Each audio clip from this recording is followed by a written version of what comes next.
សួរក៏ដូចជាសួស្តីបងប្អូនទាំងអស់គ្នាចាថ្ងៃនេះមកធ្វើស្ងោរប្រហិតជាមួយនឹងស្ពៃក្រញ៉ាញបងប្អូនចាធានាថាមានរសជាតិឈ្ងុយឆ្ងាញ់តែម្ដងណាបងប្អូន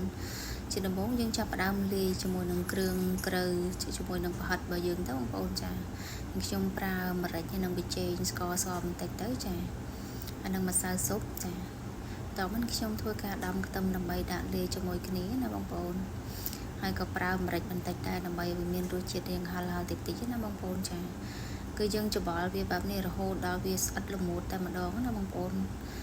បើសិនជាយើងឆាប់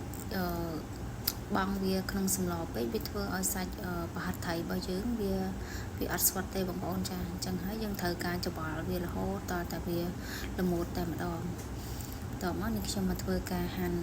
ជាមួយនឹងបន្លែរបស់យើងណាបងប្អូនចាដើម្បីជួយធ្វើការលាងទឹកសម្អាតវាពីប៊ីទឹកណាបងប្អូនហ្នឹងហើយសម្រាប់ផ្សិតនេះបងប្អូនអាចប្រើជាផ្សិតច្បើងក៏បានអាចប្រើជាផ្សិតនឹងក៏បានដែរបងប្អូនចាតាមចំណង់ចំណូលចិត្តរបស់បងប្អូនអញ្ចឹងណាហ្នឹងហើយឥឡូវបន្លែរបស់យើងគឺបានរួចរាល់ហើយយើងមកធ្វើការដាំទឹកហើយក៏បន្តមកនេះខ្ញុំធ្វើការបង់ជាមួយនឹងដុំស៊ុបខ្នុរនិងម្សៅស៊ុបទឹកត្រី